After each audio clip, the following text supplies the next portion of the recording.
Hoje eu estou aqui no Instituto do Coração em São Paulo com uma entrevista exclusiva com o Dr. Jorge Calil. Acompanhem comigo.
Marhaba, eu sou a Karen Hayek do programa Cultura Libanesa e hoje eu estou aqui em São Paulo, no Instituto do Coração, no INCOR, com o Dr. Jorge Calil, médico, descendente de libaneses, graduado pela Universidade Federal de Rio Grande do Sul, certo? E o senhor é diretor do Laboratório de Imunologia aqui do INCOR e além de diversas especializações e títulos, inclusive nos Estados Unidos, que o senhor vai contar um pouquinho para a gente também. Seja muito bem-vindo no nosso programa. Muito obrigado, é um prazer estar conversando aqui com você. Ahla wa sahla.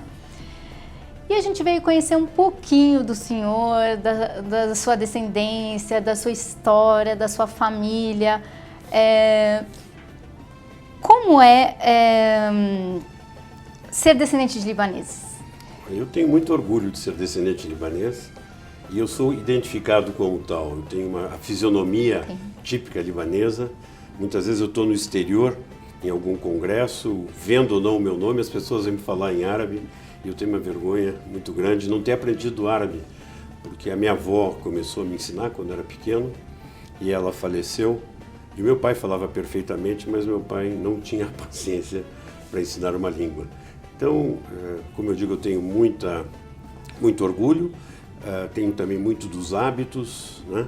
E uma série de questões culturais que são passadas através das gerações que a gente não se dá conta que é libanês. A gente vai se dar conta quando começa a viver com outras pessoas e vê que outros descendentes têm as mesmas afinidades, os mesmos valores, né? E que não se encontra, às vezes, em outras famílias brasileiras.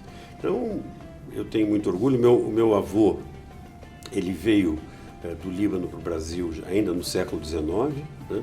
Segunda metade do século XIX, tendo visto as dificuldades que o Líbano estava vivendo, sobretudo cristãos maronitas, com a pressão toda da Turquia, e ele veio com o irmão dele.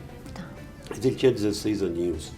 E ele terminou... Bom, você sabe que o Líbano enorme, né, quando olhava as Américas, era uma pontinha no mapa do outro lado. Então, vinha para as Américas aonde fosse parar. Exatamente. E o meu avô terminou descendo em Rio Grande, no porto de Rio Grande. E aí, dali, eles migraram para Porto Alegre. Meu avô e o irmão dele começaram a trabalhar e, pelas habilidades que nos são próprias, ele conseguiu abrir uma loja. Comerciais, negociação, né, que já vem no sangue. Ele abriu uma loja, essa loja foi crescendo, foi bem. E ele fez, bom, no começo do século XX, a minha avó, que era de Juni, veio. De Juni, tá. Veio para o Brasil, eles casaram, tiveram um filho, meu pai nasceu ainda no começo do século. Meu pai também, como bom libanês, casou tarde, teve filhos tarde. E aí, os meus avós, eles eram muito importantes na imigração do Rio Grande do Sul, porque eles acolheram muitas famílias que chegaram depois deles. Que legal. E eles estavam na origem da Sociedade Libanesa de Porto Alegre. Meu pai foi da primeira diretoria da Sociedade Libanesa lá de Porto Alegre. E nós convivíamos regularmente com muitas famílias de origem libanesa. Então, mantiveram assim os costumes, as comidas, as reuniões, né? Mantivemos as culturas. A minha mãe está viva ainda, de origem portuguesa. Tá. Mas ela é, sem dúvida, moura, porque todo mundo achava que era libanesa. Entendi. Também. E acho que por isso também que eu fiquei com os traços bem marcados. É verdade. E a minha mãe era uma excelente cozinheira. Então ela aprendeu com a minha avó e com a minha tia a culinária libanesa, que ela fazia à perfeição. Ai, que delícia. E, inclusive, eu, com ela, aprendi a fazer muitos pratos que eu faço até hoje. Né? Que bom. Mas tem que sem dúvida, passar uma cultura também, forte. tá? Eu tenho que passar. Mas tem que ter interesse dos filhos também. Isso nem sempre a gente consegue despertar o interesse. Mas eu acho que ainda daqui um pouco vem. Sim. Né? Quando sentir como é importante as origens da gente, começa... Tem uma fase da vida que a gente precisa despertar isso neles, na verdade. Eu sei que a vida é muito corrida, principalmente para o senhor, por exemplo, mas tenta procurar sempre despertar, porque uma hora vai. Exatamente. Não pode exigir ou impor, né? Mas tem que ser natural. Bom, coincidência ou não, o meu filho é casado com uma moça que é 100% de origem libanesa. Jura? Que legal. Então, os pais dela são filhos de libaneses que migraram. Então, maravilha. A cultura está sempre perto de nós. Durante muito tempo eu trabalhei no Hospital Sírio-Libanês, agora eu me dedico mais à vida universitária, acadêmica, que é o que eu gosto muito. Então, eu estudei medicina, tinha uma namorada forte, e aí, durante a minha residência, me convidaram para eu ir para a França, por uma casualidade. Eu participei de um curso no Rio de Janeiro, os professores franceses gostaram muito de mim, queriam que eu fosse trabalhar lá. E aí, em 2 meses eu casei, porque naquela época eu tinha que casar para viajar. Claro. E fui com a minha esposa para Paris. Nós íamos morar 2 anos em Paris, passamos 5 anos.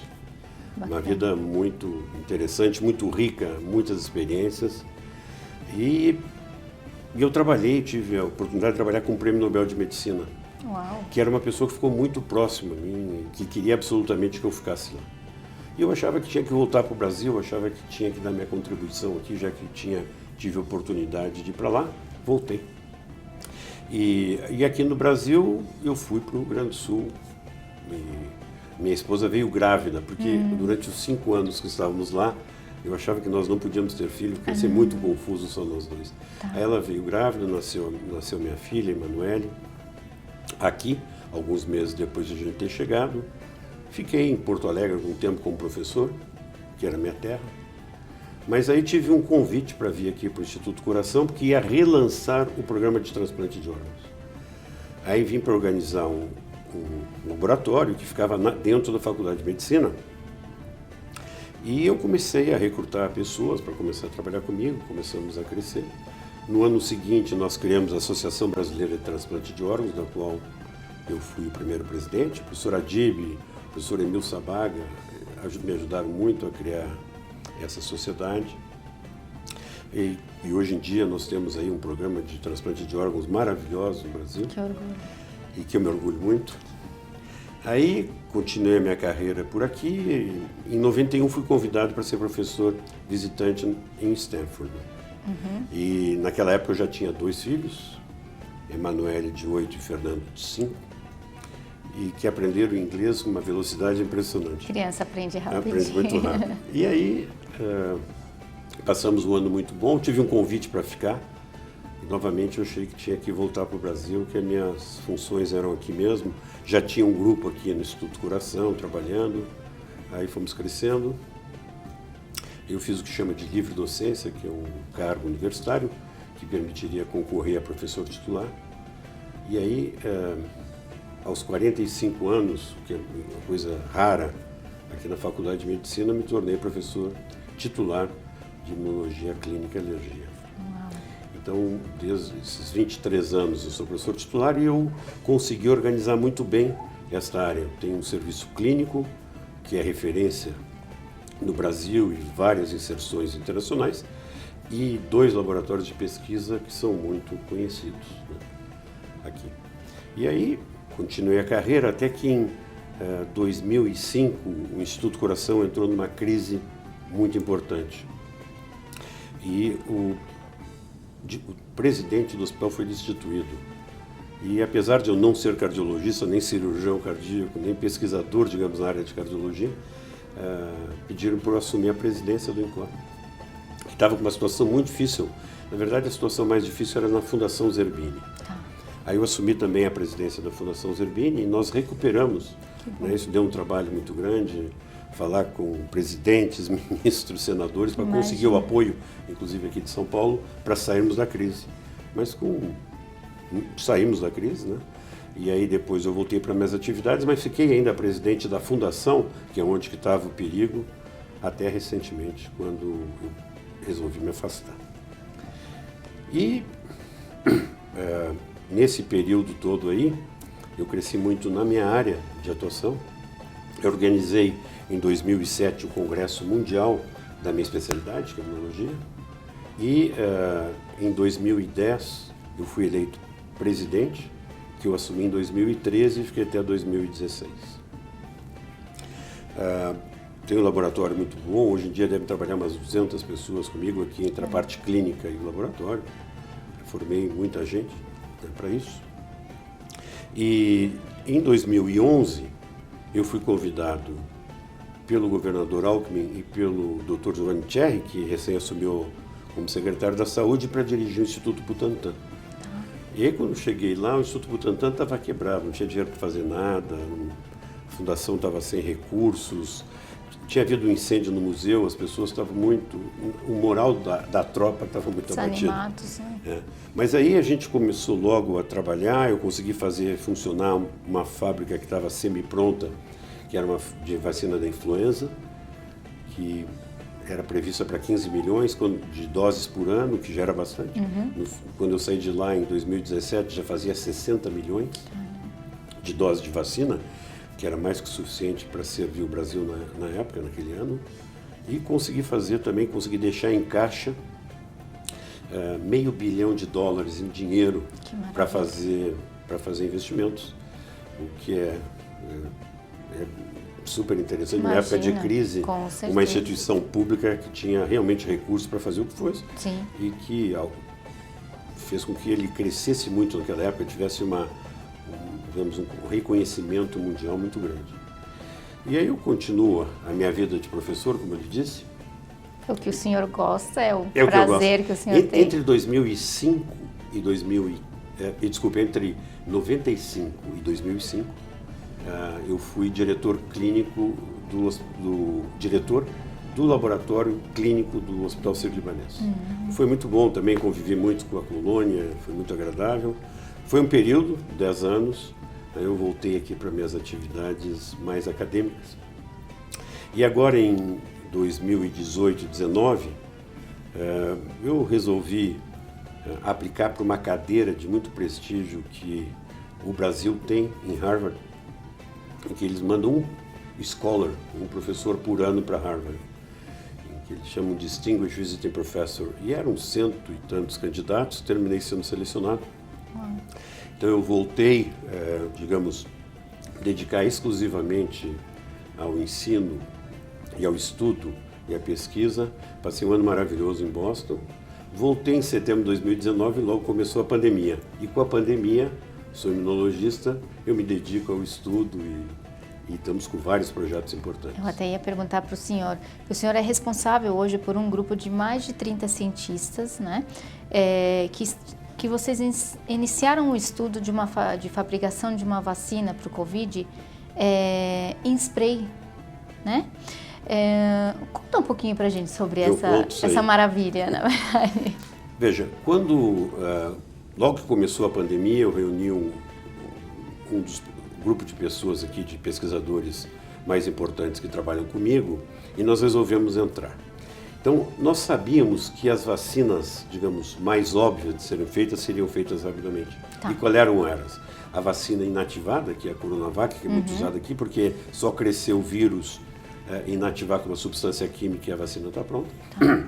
E outra, usando uma proteína do vírus chamada proteína da Spike.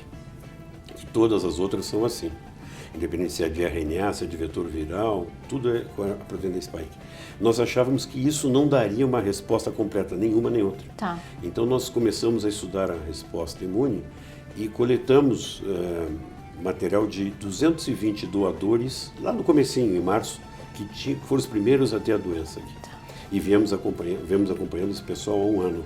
E aí nós estudamos quais eram os melhores alvos da resposta de anticorpo e também do que a gente chama de resposta celular. E aí nós identificamos esses fragmentos do vírus e compusemos algo novo, completamente inédito, que tem os melhores alvos. E esses alvos, isso aí está dando uma resposta maravilhosa. Nós somos em modelo animal. Nós não temos os 2 bilhões de dólares que foram dados para cada empresa americana. Mas tivemos um apoio muito grande do Ministério da Ciência e Tecnologia, sim. E fizemos esse estudo e nós resolvemos fazer nasal, né? Porque o vírus entra pelo nariz. Sim. E essas vacinas que tem aqui, elas podem proteger da morte ou pode proteger das hospitalizações, protegem mais ou menos com o indivíduo ficar doente, mesmo que não tenha que hospitalizar, e protegem mal contra a infecção no nariz. Então, tem muita gente que não tem sintoma, até foram vacinados, Tá. e podem portar o vírus e vão disseminando o vírus. Entendi. Então, continuam, para a gente conseguir realmente controlar essa doença, eu ainda estou convicto que nós precisamos de algo que comece a imunização já aonde que Nasal, entra. né? Pode. E nas mucosas Tá. que revestem o nariz, existe um anticorpo específico chamado IgA, imunoglobulina A, que você induz mesmo se entra pela mucosa. Então, eu acredito que esse vai ser a versão definitiva. E a outra coisa também é que é muito fácil nós colocarmos os diferentes variantes na composição da vacina, que é o que nós fizemos. Tá. E agora nós estamos trabalhando de como que vai ser industrializada. Em breve, a gente acredita que vai poder ter um sistema de industrialização que permita eu ir a estudos clínicos. Que maravilha. Ai, que orgulho, doutor. E com relação à possível variante, a Delta, muda alguma coisa nesses estudos? A variante Delta está causando um problema seríssimo nos Estados Unidos. Nós temos um número de casos que está aumentando tanto quanto o último pico. Mas o número de casos tem menos hospitalizações, mas ainda tem hospitalizações em lugares pouco vacinados. Tá. Como, por exemplo, a Flórida. A Flórida não tem mais leitos de UTI vagos, imagina, nos Estados Unidos. Sim. E por quê? Porque a Flórida não se vacinou. Entendi. Agora nós temos que cuidar muito no Brasil, porque a variante Delta, ela está aqui, a gente sabe que está em São Paulo, está no Rio de Janeiro, e nós ainda temos muita gente suscetível. Apesar de termos 2/3 da população, pelo menos uma dose, e 1/3 já completamente vacinado com 2 doses, as pessoas não estão realmente protegidas. E a gente sabe que os indivíduos mais idosos, que respondem pior, com 2 doses da vacina que foi dada, que é a Coronavac, eles não estão protegidos ainda. Então, por isso, vamos começar em breve a 3ª dose da vacina, que não é uma 3ª dose como está nos Estados Unidos ou na Europa, porque declinou a resposta, não. Tá. É porque nós não chegamos no auge de resposta Entendi. que poderíamos, porque o sistema vacinal, o regime de vacina não era suficiente. Ponto que eu acho que é importante também é toda a possibilidade de participação em fóruns internacionais neste momento de pandemia. Então, eu tenho muito orgulho de participar no governo dos Estados Unidos de um grupo que se chama em inglês DSMB, para Data and Safety Monitoring Board, que é um grupo, um conselho de 10 pessoas que conhecem bastante vacinas e que acompanham todos os testes clínicos de vacinas nos Estados Unidos. E nós é que dizemos se os estudos têm que continuar, se podem parar, vemos eficácia, etc, etc. E é muito importante nesse momento, e eles têm 2 estrangeiros, para não ficar só norte-americanos. Um outro fórum que eu acho muito importante é a iniciativa da Organização Mundial de Saúde, chamada COVAX, para acelerar, fazer vacinas e comprar vacinas. E lá também nós avaliamos as vacinas que estão aí em teste no mundo para saber quais as melhores para a Organização Mundial de Saúde comprar e distribuir nos países aí pelo mundo afora. O Brasil, inclusive, participa aí. Que maravilha. E aqui no Brasil também acho que é muito importante, no atual ministro da Saúde, ele reativou um CETAI, que é um Comitê Técnico de Assessoramento de Imunizações. E nós somos 20 pessoas especializadas na área e que tentamos direcionar, né, de acordo com a evolução da vacinação, quais os melhores passos, quais as vacinas, como usar, quais os grupos que têm que ser vacinados na sequência e coisas O desse Brasil tipo. ele é referência no mundo, né, em vacinação. O Brasil tem talvez o melhor programa de vacinação do mundo, Então. que é um programa gratuito, né? E enquanto tivermos vacina, nós vamos vacinar com muita rapidez, né? Foi pena que no começo nós tínhamos um pouquinho de escassez de vacinas, mas agora, aqui no mês atual, mês de setembro de 2021, estão aparecendo muitas vacinas, estamos conseguindo vacinar muitas pessoas e logo já ultrapassamos os Estados Unidos. Em imunização parcial, nós já passamos os Estados Unidos e continuando nesse ritmo vamos passar. Então, o Brasil tem um Programa Nacional de Imunizações que tem aí 47 anos com muito sucesso. E nós temos alguma capacidade de produção de vacinas com os institutos, mas o que nós precisamos muito fazer é fazer com que as pesquisas que são feitas no Brasil, que são excelentes, consigam chegar até a fase de produto. Elas têm que atravessar o que a gente chama de Vale da Morte. Porque quando você faz um trabalho no laboratório, é uma coisa. Para chegar daí à industrialização, tem um período que é desenvolvimento, é caro, né? Tem que haver um certo gosto pelo risco das empresas, que tem muito nos Estados Unidos, menos na Europa e aqui no Brasil zero, porque tem que investir, tem que acreditar para que chegue lá o produto. Isso é uma restrição que nós temos no Brasil, mas eu tenho certeza que essa situação atual que estamos vivendo vai fazer as pessoas refletirem mais ou menos sobre tudo isso. E com todo esse esforço que o senhor tem, existe algum reconhecimento desse trabalho todo? Olha, tem. Nem sempre se ganha dinheiro com isso, mas existe um reconhecimento, sim. Por exemplo, aqui no Brasil, eu tenho condecorações que eu prezo muito, porque são talvez as melhores condecorações que tem na área. Eu sou Gran Cruz da Ordem Nacional do Mérito Científico, eu sou Grande Oficial do Mérito Médico, que são as condecorações mais elevadas nessa área. Mesmo o Ministério da Defesa me condecorou com a Medalha da Vitória e o Congresso Nacional com a Medalha do Mérito Nacional. Internacionalmente, eu tenho uma ligação ainda muito grande com a França. Então, alguns anos atrás, eu recebi a condecoração que eu sou Chevalier de l'Ordre National du Mérite. Então, eu sou cavaleiro da Ordem Nacional do Mérito francês, que foi concedido na época pelo Sarkozy, foi entregue por mim aqui pelo cônsul e foi muito emocionante. O cônsul praticamente chorou quando ele me deu a medalha, porque ele ficou muito emocionado. E também eu sou doutor honoris causa pela Universidade de Paris, Sorbonne. Então eu tenho algumas... E na Inglaterra eu sou Fellow do Royal College of Physicians. O Royal College of Physicians foi criado por Henrique VIII em 1518. Então você vê aí há quanto tempo que existe e é sem dúvida uma distinção. E assim eu tive outras condecorações brasileiras. A minha própria universidade me deu doutor honoris causa também. E eu me orgulho muito disso. É claro que isso a gente se sente reconhecido pelo trabalho que faz. Exatamente. E para seguir fazendo também. E para continuar fazendo. Cada vez melhor. Sem dúvida. Muito bem. Agora eu vou perguntar um pouquinho para o senhor, depois de ouvir toda a sua carreira importantíssima. Mas o senhor falou para mim que já esteve no Líbano, né?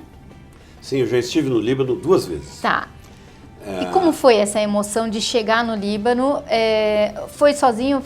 Acabou indo com o seu pai? Ou não, sozinho? Infelizmente, meu pai já tinha falecido. A primeira vez que eu fui sozinho. Tá. E foi uma visita mais rápida.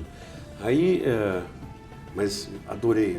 E o entusiasmo era tão grande que eu dizia para minha esposa, que não é libanesa, que a segunda vez que eu fui, foi super interessante. Em primeiro lugar, que eu tive o prazer de organizar um congresso científico sobre transplantes no Líbano. Meu Deus. E quando a gente via os organizadores, não dava nem para distinguir que eu não era nascido lá, né? Que eu era só oriundo, como diz os italianos. E, bom, fizemos esse congresso, foi muito, muito interessante. E aí eu levei a minha esposa. Ela disse, bom, já que era a primeira vez que ela estava indo. Primeira vez. Como ela disse, bom, já que você gostou tanto, vamos estar. E aí nós andamos todo o Líbano. Sim. Aí por uns 10 dias nós alugamos um carro com motorista. Sim. E viajamos pelo Líbano todo. A minha mulher achou assim maravilhosa. Ela não esperava ver tanta beleza, história, a comida, toda a cultura, lugares o carinho, hospitalidade fantástica. Demais. Né? E tinha, inclusive, uma particularidade que eu achava muito interessante, é que era eu e minha esposa é de cabelo claro, tá. E o nosso motorista é um libanês, mas ele se vestia com uma bermudona, tênis, e tinha um cabelo castanho claro, quase loiro, bem comprido, com um rabo de cavalo. Tá. Assim. Então, em cada lugar que nós íamos, o que acontecia? É claro que as pessoas iam falar comigo, porque o libanês era eu. Ele não tinha cara de libanês. Mas visitamos lugares realmente fantásticos. E eu quero muito voltar com meus filhos. Sim. Eu quero pegar uma oportunidade e voltar com meus filhos lá. É uma viagem, é lindo e a gente se sente realmente em casa. Já começando do aeroporto, né? No aeroporto as pessoas já te recebem alegres, falando seja bem-vindo, quando vem que a gente tem uma descendência, ou que é do Brasil também, porque eles têm um amor pelo Brasil enorme. E aí é só curtir, né? Porque... A primeira vez que eu fui, foi também um congresso de transplantes, e durante a estada lá, morreu o presidente da Síria, foi assassinado pelo presidente da Síria. Hafez al-Assad, né? Tá. Mas aí deu um pânico geral. Sim. E ficou tudo em estado de alerta. Claro que dá um pouco de medo na gente, mas no final, até que eu achei depois interessante a gente uma aventura, uma aventura estar naquele momento lá. Faz parte do show do Líbano isso. Muito bem. Então, em breve, se Deus quiser. Em breve, se Deus quiser, estarei lá.